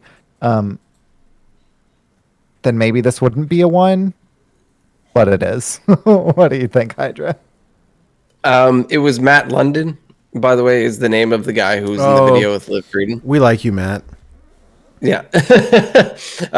Just thought I'd shout out there, Matt London. The card, though? Ugh. I would play it if it said summon 5 2/2 adventurers with random bonus effects. And Rush. And Rush. Yeah. They all get Rush. Unfortunately, turn 7 Wild, we're gonna get a bunch of tutus. Sorry, ain't happening. This is a fun card. They even named it fun. Says party up. But I'll love it in Tavern Brawl. I'll love to discover it. And actually, I won't. I won't love to discover it. That's a lie. I can't even lie about that. Yeah. Sorry, it's a 1. I think it's really neat. I think it's cool. Maybe I'll get to play it for free one day, and then it'll be super awesome. But that is a 1 from myself. Sad Paladins. Okay. Let's move on to Priest. So first up, we have the Cleric of Anshi. This is a 1 mana 1/2 with a battle cry. If you've restored health this turn, discover a spell from your deck. This is cute, and I think that there's possibility here. Okay, let me ask a question. Discover a spell from your deck. That then pulls it from my deck then, right? Yeah, it's not a copy. This is not discover a copy. This is not Shadow Visions. Yeah, this is the other one. Okay. This is interesting. My question is like, do I try this out in Reno Priest to get the spell that I'm looking for? Like if I've played Raza, cool, I can heal for 0. Or I've seen some new Reno Priest builds that are experimenting with Xyrella, which I've played some of, and frankly, I don't think it's good enough because you end up with crappy heal spells that you wouldn't normally run. Having tried it now, I feel like I've bricked more than I did historically with my just draw heavy cycle version. The effect is potentially pretty good. That being said, it's conditional, right? So if I haven't played Raza, then I actually have to hero power. So this is a 3 mana 1/2 discover a spell. Yeah. I don't know. I think it's interesting. I want to give it a 2. I think the effect has potential. I'm not sold in like I don't know. When I compare this to the other 1 mana card that we play in Priest, I can't think of the name off the top of my head, but it's the 1 mana 1/3 that draws a card when you heal. I think Cleric. Yeah, Cleric. I think that I would rather the Northshire variety. Northshire, yeah. Thank you. Northshire. I'm old, you guys. You have to give me a break. It's Friday. It's been a long week. I know what it looks like. You slept for only like 4 or 5 hours, maybe. Affirmative. Last night. That is correct. I think that I would rather draw a card than discover a spell from my deck, but maybe not. This is interesting, and I want to test it. I'm not convinced yet, but I think it has potential. That's I think where I'm going to leave it. Sheep, what do you think? So, wow, I'm drawing a blank on the core set card, but it's it's in the core set. It's a 2 mana spell that has the same effect, but without the condition, right? Yeah, so it's discover a spell. Well, and and in Reno Priest, we're running both, right? We're running Shadow Visions, and we're running. Same with Big Priest. Yeah, somebody, what is it? You guys know what it's called. Hold on, I'll just Google it. But someone in chat will probably figure it out quicker than I will. So this is a more conditional version of that card that comes with a stick. But that stick is only a 1/2. And the condition, if you've played Raza, cool, then that doesn't cost any more mana. But if you've played Anduin, suddenly no good. Yeah, all of a sudden you need to rely on another card rather than just your hero power. And I don't see any place that Cleric of Anshi fits in Wild outside of Raza Priest. So I'm gonna go with the 1 It's a powerful effect, but we already have that effect elsewhere that's less conditional. So for me, it's a 1 for wild. What do you think, Hydra? Yeah, my problem with this is there's only one deck it can possibly go in right now, and that is that it's Raza Priest. And it already has, in my opinion, better ways to do this. If you can Thrive of Shadows, as Nate has just pointed out to me, and and like we can already do this for 2 mana without a condition, right? So why rely on having another way to do it? Like, oh, you could renew or something to combine it with and discover a spell at the same time. It just seems like it's too much work. It's too much work. We already have better 1-drops. I think that it's just a card made for standard, and they made it a 1/2 because they're getting rid of all the good 1/3s. I mean, I want to play devil's advocate a tiny bit from a Raza Priest degenerate player. I've hit legend with it more times than I'd like to admit. I would run both. Like if I'm gonna play Thrive in the Shadows, and I'm gonna play the other 2-mana spell, whatever it's called, and I'm gonna play Cleric of Anshi, because thinning my deck is good. You know, it helps me cycle, and I'm okay with that, and it helps me find answers. Like, so I guess the question is, what do you replace to stick this in? And so it's probably Cleric, or it could be the 2-mana 1/1 draw card, whatever it's called. Novice Engineer. Novice Engineer, yeah. So I don't know. I mean, I'll test it. I'm happy to test it out. I will. No. I'll do it. The biggest thing is Novice Engineer gets it every time. Novice Engineer draws you a card. Now this discovers a spell. So this, I feel like if you're seeing like an aggro meta, then maybe this is good because you can, typically your spells are board clear centric. Yeah. So or heal.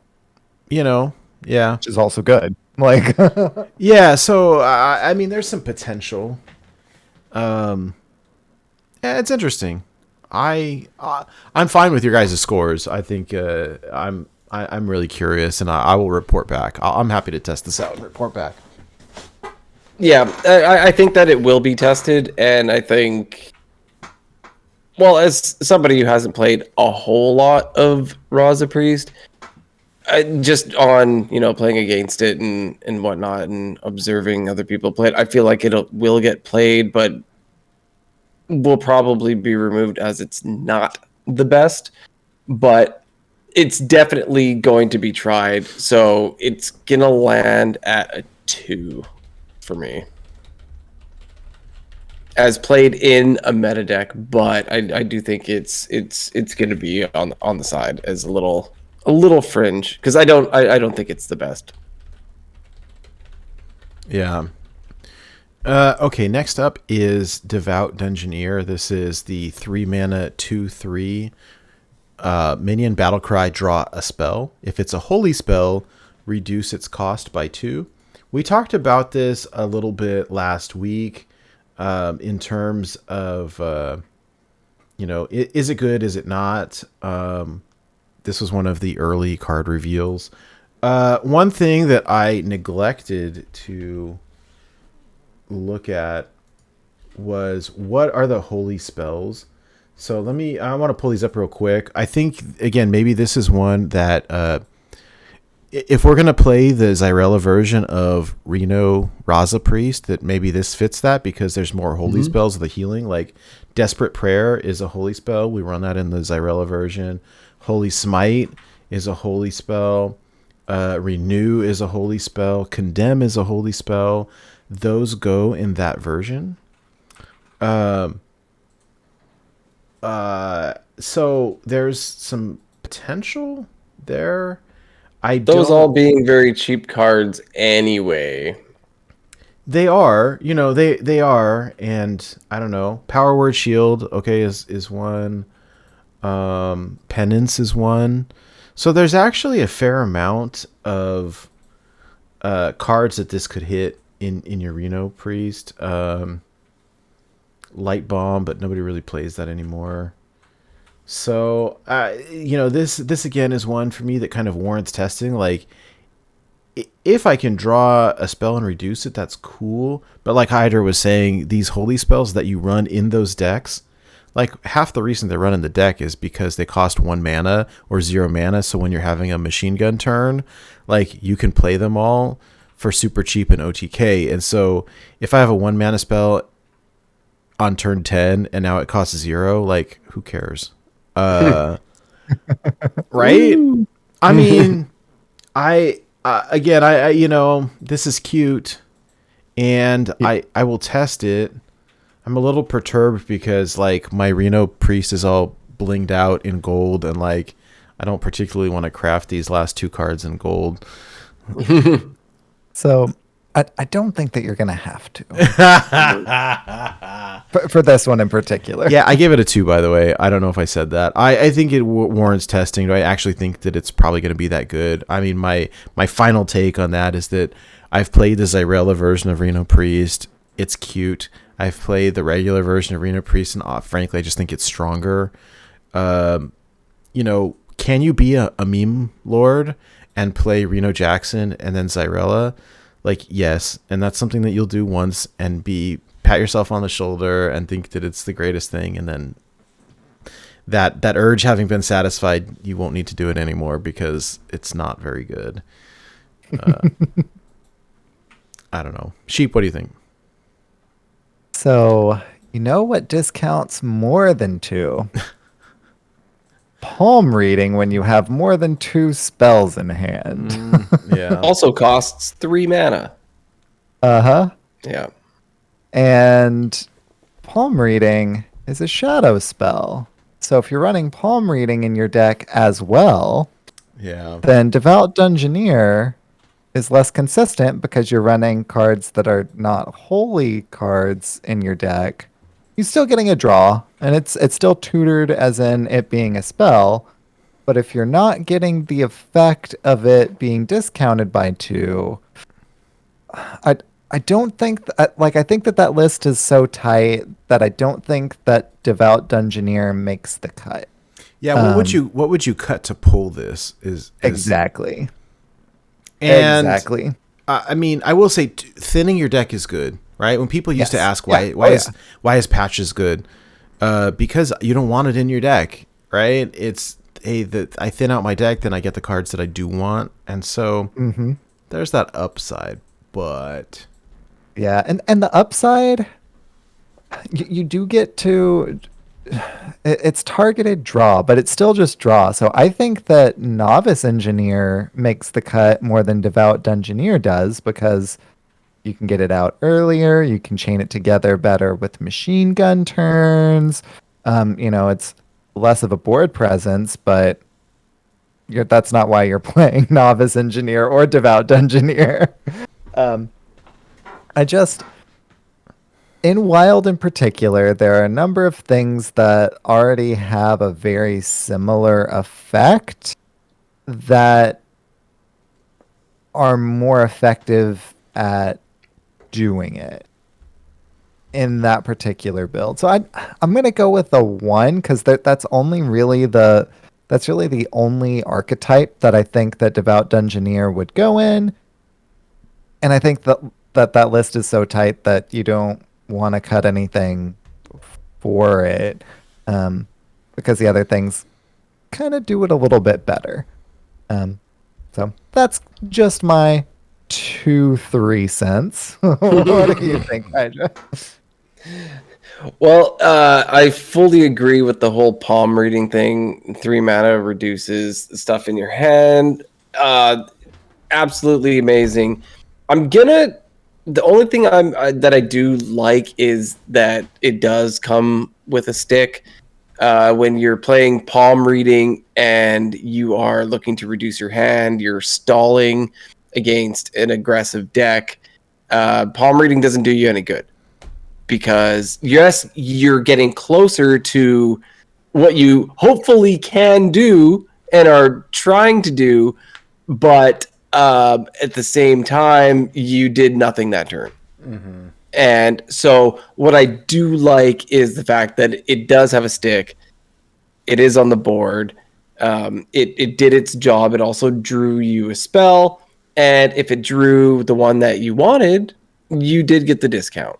So I can't give it a 1 based on that. I think that it does give you some board presence in that situation where you're drawing on turn 3, or instead of playing palm reading. I would play palm reading before I played this, but I do think it does have that benefit. So I can't give it a 1. I'm going to give it a 2. Fair. All right. Let's do our last priest card. This is called Against All Odds. This is a 5 mana holy spell. It says destroy all odd attack minions. This is an odd card. Oh, It is. You could run it with Baku. Yes. This is weird for me. Okay, this is my favorite art in the set, hands down. I love this artwork. The high-res version is gorgeous. The effect is so weird. Like, I can't, like, I'm at a loss for words because it's so... I can't think of anything good to say. Like, it's so random. When are you going to want... Like, there's so many better board clears than this. I will probably get this artwork and print it out and make a poster out of it because it's so stinking cool. And it's a 1. Yeah, you were talking about the art. Yeah, if Against All Odds cost 3, then I think I'd probably give it more than a 1. It's holy, so that's good. It's got that going for it. It's just so expensive, and it's... If there's, for example, Gin on the board, that's a 6/5. Nope, doesn't kill Gin. Doesn't matter. It's fine. But those Silverhand recruits, they go down. I don't know. It's just... It's like you said, it's so weird. Obviously, what you want to be doing is Wave of Apathy Against All Odds on like a big board. Like you found it for me. I was trying to Google the name of the card. Wave of Apathy. Yeah, that's the high roll. Like that's the dream for the card, right? That's what you hope to happen. But that's a 2-card combo for something that like Shadow Word Ruin could do for cheaper. They do have to be 5 or above, but like let's be real, if they're lower than that, then you don't have to worry too hard yet. I don't know. It's weird. I'm gonna go with the 1 because there are other ways that you could do it for cheaper. Well, let me ask a question, right? What decks would struggle, or what are these tier 1 decks? And the deck that I'm afraid of is like Dark Glare, and it's a bunch of 8/8s, right? And that doesn't help. This doesn't help me at all. And 2 1s and 2 3s. Yeah, so I don't think that it's like, cool. Like so, you can beat up Odd Paladin with their 1/1s and 3/3s and 5/5s, but like it's such an odd build around. So I think that the deck that wants to be playing this is Res Priest, right? It is Big Priest because you can run Blood of Cahoon, which is an 8/8, and Scrapyard 7/7. That one's a 7/7, but you're okay with that dying because you still end up having, a taunt in the way. And the only other one that you run is the free one that we all got, the 2/6, right? Or any 5/5 that comes out. True. Yeah. But as Res Priest, you're okay with those things going into your graveyard because then you can resurrect them and you can get that train rolling. You're kind of okay with that. Obviously, you're not going to do it to intentionally kill only your own minions. You're going to do that whenever you can actually hit a big board. and it's still super conditional and still not good. And but that's the only deck that I can see maybe jamming it in, and it's still not great. So that's This the end of kills my your point. own minions too. Like, Yeah, if they're Yeah. odd, if they're odd. So just get some regular minions. Come on. What do you think about against all odds, Hydra? I think it really is like totally against all odds. I'm not running this card like at all. Like until there's some sort of 0 mana, make all everything your opponent plays for the rest of the game odd cost. I mean, or odd attack. I don't feel like this is like you're basically risking this running it in general. Like there are so many better board clears that you're hoping like, oh, let's see if they've got odd attack and cool. Like like it just seems like you're asking so much for this to actually work. And it's an epic, which is I guess typical of epics being a little weird. So that's great. I like how you said weird and not odd. Yeah, that's can't but yeah, sorry, priest, it's the standard, literally standard, let's add a board clear to priest. So not good, not being played in wild unless something really strange happens. It's a 1. yeah. All right. Well, let's move on from priest and get on to rogue. First up is Water Moccasin. This is a 3-mana 2/5 beast, stealth, has poisonous while you have no other minions. This is interesting. I don't really have anything better to say about it. I mean, the stats are fine. I'm not quite sure what you play it in. Like in wild, that's the problem that I see. Like the only thing I can see is like maybe Odd Rogue, but like what would I pull out from Odd Rogue to stick this in? The 3 spot is super tight. Like there's some really good cards that cost 3, and this is not one of them. And like the poisonous condition is very difficult to like. I'm trying to not say odd. What's interesting to me is like this has conditional poison, and so some turns it will have poisonous, some turns it won't. Like what? No, that's cool. I'll pass. This is a 1 for me. Sheep. Yeah. If the condition was something that you wanted to happen and not something that you didn't want to happen, then this would maybe be more advantageous, right? Would it be good as a 3-mana 2/5 stealth poison? Maybe. Oh, I mean, it would be better. I still don't know that we would play it. Right. That's my question. Like, yeah. Yeah. I don't know. I always ask myself, like, am I missing something? Like, I look at it, and my first instinct is, this card sucks. Like, when I say that, I say it in my brain. I hear it in Slizzle's voice. This card sucks. This card sucks. This card sucks. And that's what I think of when I see this card. And then I'm start second guessing, like, did I miss something really cool? Like, probably not. It's good to have some weaker cards. Yeah. This is a 1. It's fine. It's good to have budget options for people who don't have large card collections or things like that, maybe as well. Hydra, what do you think? Yeah, that's how I tend to look at it. Sometimes if this is something maybe I would throw in. Now this one for me, if I'm playing Odd Rogue on a free to play account, is an extreme maybe. Like I feel like I would craft, try to get myself a hench clan thug or something. This is just when you're putting pirates on the board and whatnot. Usually you have other things on the board. So this Yeah. is not going to have poisonous unless you've bricked on your draw.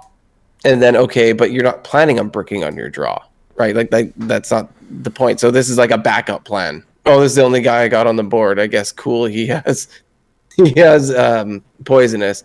So it's not ideal. It's more defensive. Odd Rogue is more of either an aggro to mid-range style of deck.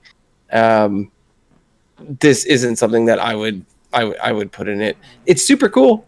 I like it. I think the fact that it's stealth and you can keep it till you want to trade with it, but you're not being proactive. So you can't even just keep this stealth and add more minions to the board, and yeah, it's just unfortunately not that great. And it sounds really sad to give something that's a 2/5 stealth poisonous for 3 mana 1, but I'm gonna give it a 1. The flavor is so weird. You have a snake that's only poisonous some of the time. What is that? And that's not what water moccasins are. They're always poisonous. Get out of here. Like, as soon as he has friends, suddenly he's not poisonous. He doesn't want to protect his friends. He stopped being toxic. Like, come on. All right, what do we got next? Savory Deviate Delight. This is a 1 mana spell. It says transform a minion in both players' hands into a pirate or a stealth minion. For those of you who are not aware, I saw somebody post on Twitter earlier this week. Jonathan Pines, I think his handle is Falular or something like that, who is big into the WoW lore. And Savory Deviate Delight is indeed a spell or whatever in WoW that or a food or something, and when you eat it, it transmogs your character into either a pirate or a ninja for an hour. And so, like, clearly this is a nod to the game. It's very cute. It's right on. The effect, it's some interesting disruption. I would be interested in testing this out. I think in the right deck, this could be pretty cool. For 1 mana, it doesn't seem that bad. If I'm playing an aggressive rogue deck, like this doesn't go in Kingsbane, right? My question is, do I put it in Odd Rogue?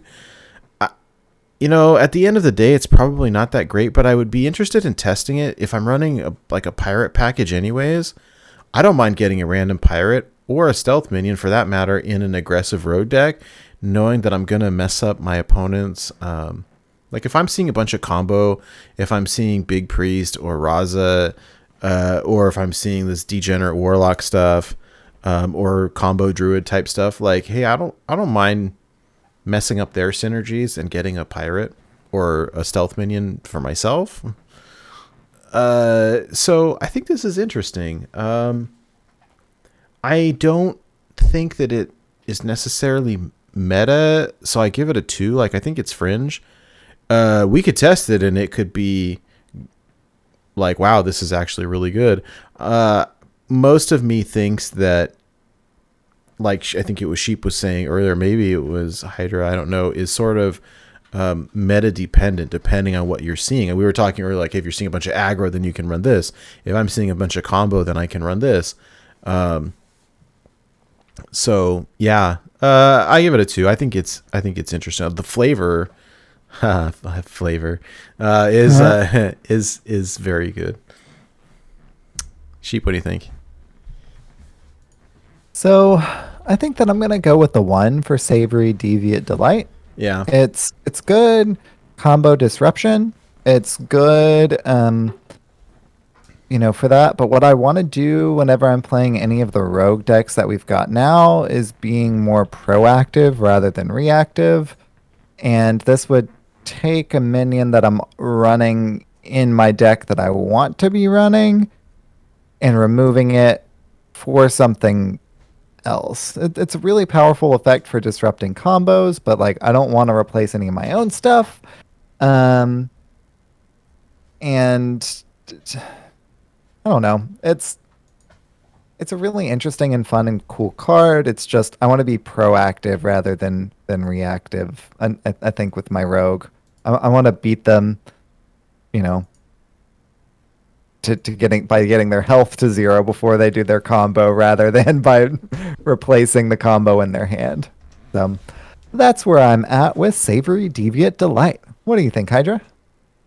I think you hit the nail on the head. When I play Rogue, I usually play it quite aggressively. And something I don't like to do is to try to tech too much against what I'm seeing, right? Like, I like to have my own game plan, force them to have the answer to what I am throwing at them. I like to be the aggressor. Let's load up the board. Let's get that big weapon. Not, oh, I'm going to spend 1 mana hoping I messed up your Reno. Fingers crossed, got the Reno. Like that's not what I'm looking to do. Amazing effect for 1 mana. Like, do not get me wrong. You can synergize with having pirates or stealth minions. That's super cool. I think that if this is a combo heavy meta, you could definitely use it. But this is not something I would like to waste a slot on when I have my own game plan. If I am gonna run maybe something, it would be with a body, something like Lotheb on turn 5. This is not the card for me. So this is a super cool card. It's gonna be fringe. It's gonna be a 2 because there's a chance it has a home in a combo heavy meta or something where I really need to run it. So it is a great card. So it's gonna go for a 2 for me, even though I'm probably not gonna use it. Fair. All right, one last rogue card. This is called Shroud of Concealment. This is a 3-mana shadow spell. Draw 2 minions. Any played this turn gains stealth for 1 turn. This is interesting for me. I think that there is definitely some potential here to have some busted combo potential. The rogue decks that I see possibility for this card would be either Mill Rogue or Mechathune. And both of those are sort of fringe decks. So I give this a 2. Really, for that reason, I think that like the potential is interesting. I mean, draw 2 minions, so it's a build around card. But like, hey, this is interesting. If I want to play, Coldlight Oracle, and I don't have the ability to bounce it this turn, or I don't know, whatever. I don't know. It's targeted draw. I don't think it's that great. Like, I think that card draw is good. 3 mana, draw 2 minions seems pretty good. I don't know. Almost don't even care about the stealth. I don't know. It seems interesting to me. Definitely fringe though, I think. So that's a 2 for me. Sheep. Yeah, I think you hit all the high points on this one. It's tutor draw, and a powerful effect if you do actually play any of them. Mm-hmm. It's a pretty cool effect. Hey, Mage plays Arcane Intellect just for draw 2. Mm-hmm. This is makes it targeted to minions, and then if you actually get to play any, it has an even further upside. That's awesome. I just don't know what I would be cutting to include this in my deck. Like, do we run this in Kingsbane and Rogue instead of Cutting Class? I don't think so, because we want to be drawing for cheaper. Mm-hmm. Am I running this in Odd Rogue? Maybe. Do Shroud of Concealment, get a Hinge Clan Thug, swing with my face, and start actually buffing to be able to hit face with Hinge Clan Thug? Maybe? I'm not sure exactly where the home for this card is. It's a really powerful effect. It's good draw. It's tutor draw, albeit with a pretty big umbrella.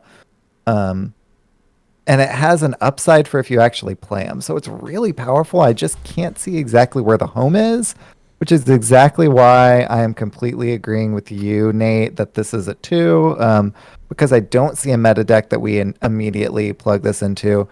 Mill Rogue, I guess, has some possibilities, but I think even that list is so tight that we want to either be bouncing or play things that we want to die, like the 3 mana with the Death Rattle that